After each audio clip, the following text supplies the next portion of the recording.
کچھ ممالک دوسروں سے بہتر کارکردگی دکھانے کی بنیادی وجہ ان کے ادارے ہوتے ہیں، اس ملک کے ادارے ہوتے ہیں۔ کون سے ادارے؟ یعنی عدالتیں کام کر رہی ہیں، اکنامکس ادارہ کام کر رہا ہے، ڈیموکریسی کام کر رہی ہے، پالیٹکس کام کر رہی ہے۔ یہی ادارے خوشحالی کا تعین کرتے ہیں۔ اس کتاب کا خلاصہ یہ ہے کہ قومیں کیوں ناکام ہوتی ہیں۔ قوموں کی تقدیر کی تشکیل میں اداروں کی بہت اہمیت ہوتی ہے۔ آپ پاکستان اور انڈیا میں دیکھ لیجئے، انڈیا میں ادارے کام کر رہے ہیں۔ نارتھ کوریا اور ساؤتھ کوریا کو دیکھ لیجئے، ساؤتھ کوریا میں ادارے کام کر رہے ہیں۔ اس کی واضح مثال کوریا کی ہے، جو 1953 میں شمالی کوریا اور جنوبی کوریا میں تقسیم ہو گیا تھا۔ ممالک کی معیشتیں ڈرامائی طور پہ تبدیل ہو چکی تھیں۔ جنوبی کوریا ایشیا کے امیر ترین ممالک میں سے ایک بن گیا ہے، جبکہ شمالی کوریا دنیا کے غریب ترین ممالک میں سے ایک ہے، اور اس کی وجہ جابرانہ حکومت اور معاشی مواقع کی کمی کی وجہ سے ہے۔ مصنفین کا مرکزی مقالہ یہ ہے کہ معاشی خوشحالی سب سے بڑھ کر معاشی اور سیاسی اداروں کی شمولیت پر منحصر ہے۔ جب لوگوں کے ایک بڑے گروہ کو سیاسی فیصلہ سازی میں اپنا موقف حاصل ہوتا ہے، تب وہ ممالک ترقی کرتے ہیں۔ ایک فعال جمہوریت اور تکثیری ریاست قانون کی حکمرانی کی ضمانت دیتی ہے، جو معاشی خوشحالی کے لیے ترقی یافتہ ممالک جامع اقتصادی اداروں کی وجہ سے امیر ہیں۔ ریاست ایک چھوٹی اشرافیہ کی اجارہ داری کے بجائے اس کے شہریوں کے زیر کنٹرول ہے۔ ایک جمہوری اصول کی ضرورت ہے، جس میں سیاست میں لوگ ایسے ادارے اور قوانین قائم کریں جو صرف امیروں کو فائدہ پہنچانے کے لیے کام کرنے کے بجائے اکثریت لوگوں کے لیے کام کریں۔ غریب ممالک غریب ہیں کیونکہ جن کے پاس طاقت ہے وہ انتخاب کرتے ہیں ان چیزوں کی جو غربت پیدا کرتی ہے۔ سیاست وہ عمل ہے جس کے ذریعے کوئی معاشرہ ان اصولوں کا انتخاب کرتا ہے جو اس پر حکومت کریں گے۔ قومیں کیوں ناکام ہوتی ہیں؟ بدقسمتی سے سیاسی اشرافیہ دراصل ایک مفاد پرست گروہ ہے۔ پرنٹنگ پریس اس کی بہترین مثال ہے۔ یہ 1445 میں ایجاد ہوا۔ یہ 15ویں صدی کے آخر تک روم، فلورنس، لندن اور ہر طرف پھیل چکا تھا۔ اگرچہ سلطنت عثمانیہ کے حکمرانوں کے پاس اس میں سے کچھ نہیں تھا، ان کے لیے پرنٹنگ پریس ان کے اقتدار کے لیے خطرہ تھا، اور اس لیے مسلمانوں کو عربی میں پرنٹ کرنے سے منع کر دیا گیا۔ ایک اندازے کے مطابق سلطنت عثمانیہ میں صرف 3% شہری خواندہ تھے، جبکہ انگلستان میں یہ شرح 40 سے 60% تھی۔ 19ویں صدی کے اوائل میں آسٹریا کے شہنشاہ فرانسس اول نے صنعت کاری کی مشہور مزاحمت کی۔ 1811 تک تمام نئی مشینری ممنوع تھی، اور یہاں تک کہ ریلوے کی مخالفت کی گئی تھی۔ اس کا بڑا خوف یہ تھا کہ نئی ٹیکنالوجیز عملی طور پہ انقلاب لائے گی۔ مزید یہ اس بات کا امکان موجود تھا کہ اشرافیہ کے زیر کنٹرول صنعتیں جو شہنشاہ کی حمایت کرتی تھیں سمجھوتا کریں گی، جس کے نتیجے میں اشرافیہ کا سیاسی خاتمہ ہو جائے گا۔ صنعتی انقلاب اور اس سے منسلک تخلیقی تباہی کے اس خوف کی وجہ سے آسٹریا کی ترقی میں کمی آئی۔ 1883 میں جب دنیا کی 90% لوہے کی پیداوار کوئلے پر منحصر تھی، آسٹریا اب بھی بہت کم مؤثر چارکول پر منحصر تھا، گویا صنعتی انقلاب کبھی آیا ہی نہیں تھا۔ ملک کیوں ناکام ہو جاتے ہیں؟ کچھ ممالک امیر ہیں اور کچھ غریب ہیں۔ کیوں؟ یہ انتہائی مقبول اور بہت زیادہ بحث میں لائے جانے والی کتاب ہے۔ قومیں کیوں ناکام ہوتی ہیں؟ یہ کتاب کس کو پڑھنا چاہیے اور کیوں؟ سیاستدانوں اور معاشی ترقی سے متعلق ہر فرد کے لیے ضروری ہے کہ اس کتاب کو پڑھیں۔ یہ کتاب ان لوگوں کو بھی پڑھنا چاہیے جو یہ سمجھنا چاہتے ہیں کہ کیوں کچھ قومیں امیر اور کیوں کچھ قومیں غریب ہیں۔ اس کتاب کے آتھر جیمز اور ڈیرن یہ دونوں امریکی ماہر اقتصادیات ہیں اور یہ MIT میں گزشتہ دہائیوں سے معاشیات کے پروفیسر ہیں۔ کچھ قومیں صرف خوش قسمت تھیں کہ وہ خوشگوار آب و ہوا والے مقامات پر ملک بنا سکیں۔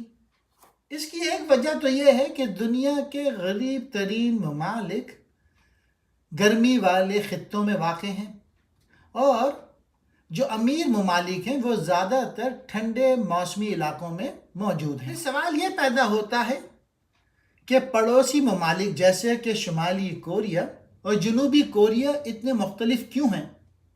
مزید یہ کہ سنگاپور اتنا خوشحال کیوں ہے حالانکہ یہ بھی گرمی والے علاقے میں موجود ہے؟ ثقافت اور مذہب۔ ثقافتی مفروضے کے مطابق کچھ لوگ اپنے ثقافتی اور مذہبی ورثے کی وجہ سے دوسروں کے مقابلے میں کام کرنے کے لیے زیادہ مائل ہوتے ہیں۔ مثال کے طور پر زیادہ تر ترقی یافتہ ممالک پروٹسٹنٹ اصطلاحات سے گزرے ہیں اور جیسا کہ کوئی پروٹسٹنٹ جانتا ہے کام ایک مذہبی فریضہ ہے اور ہر ایک کو اسے اپنانا چاہیے۔ پھر سوال یہ پیدا ہوتا ہے کہ کیوں شمالی کوریا دنیا کے غریب ترین ممالک میں سے ایک ہے اور جنوبی کوریا سب سے زیادہ ترقی یافتہ ممالک میں سے ایک ہے؟ اس کا جواب ہے جہالت۔ جہالت کے مفروضے کے مطابق حکمران اشرافیہ کی لا علمی کی وجہ سے شمالی کوریا جنوبی کوریا سے کم ترقی یافتہ ہے۔ دوسرے لفظوں میں شمالی کوریا پر حکمرانی کرنے والے نااہل تھے اور انہوں نے مسائل حل کرنے کے بجائے مزید پیدا کیے۔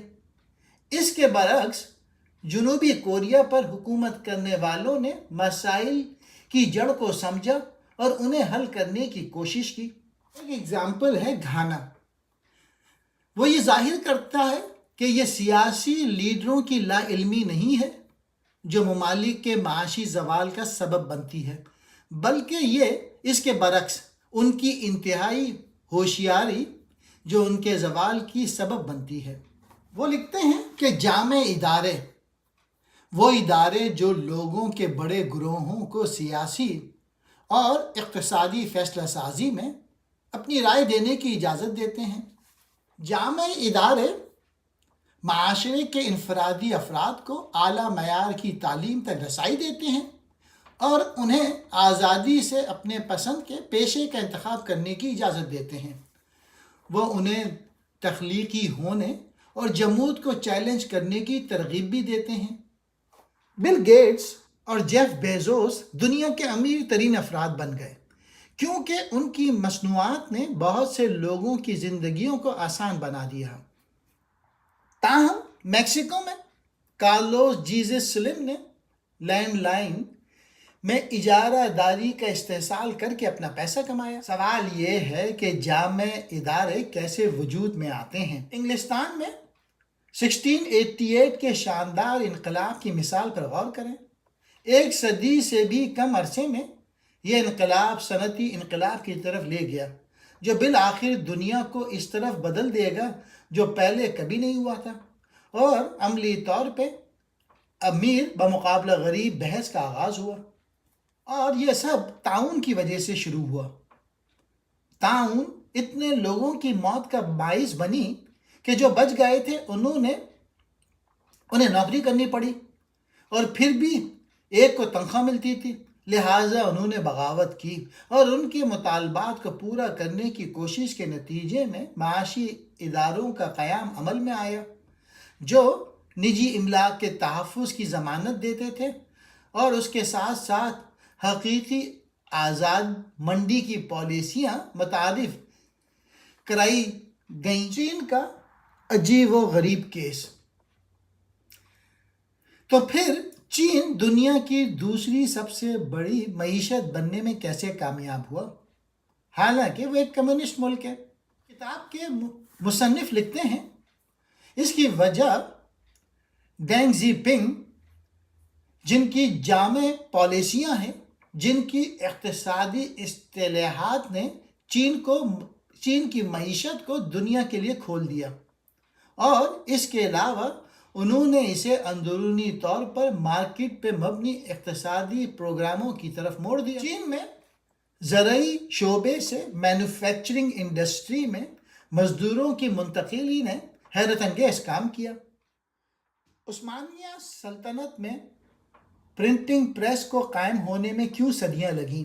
جتنے زیادہ ادارے ہوں گے اتنا ہی امیر ملک ہوگا.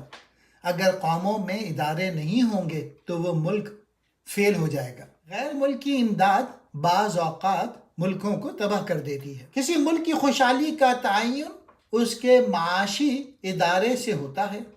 شمالی کوریا یعنی نارتھ کوریا، کم خاندان نے ایک ایسی حکومت کی بنیاد رکھی جس نے عوام کو دبایا، نجی املاک کو غیر قانونی قرار دیا اور تمام طاقت منتخب اشرافیہ کے اندر مرکوز کی. جمہوریت انقلاب کے خطرے کی وجہ سے ہوتی ہے. جامع معاشی اور سیاسی ادارے خود سے نہیں ابھرتے. یہ اکثر معاشی ترقی اور سیاسی تبدیلی کے خلاف مزاحمت کرنے والی اشرافیہ اور موجودہ اشرافیہ کی معاشی اور سیاسی طاقت کو محدود کرنے کی خواہشوں کے درمیان اہم تنازعات کا نتیجہ ہوتے ہیں. یہ امپورٹنٹ سینٹنس ہے، میں اسے انگلش میں پڑھ دیتا ہوں. Inclusive economic and political institutions don't emerge by themselves. They are often the outcome of significant conflict between elites resisting economic growth and political change, and those wishing to limit the economic and political power of existing elites. غیر ملکی امداد بعض دفعہ الٹا کام کرتی ہے. اگر آپ افغانستان دیکھیے، ایک ایسا ملک ہے جو اربوں ڈالر کی بیرونی امداد کے باوجود طالبان کے زوال کے تقریباً 2 دہائیوں بعد بھی ترقی نہیں کر سکا.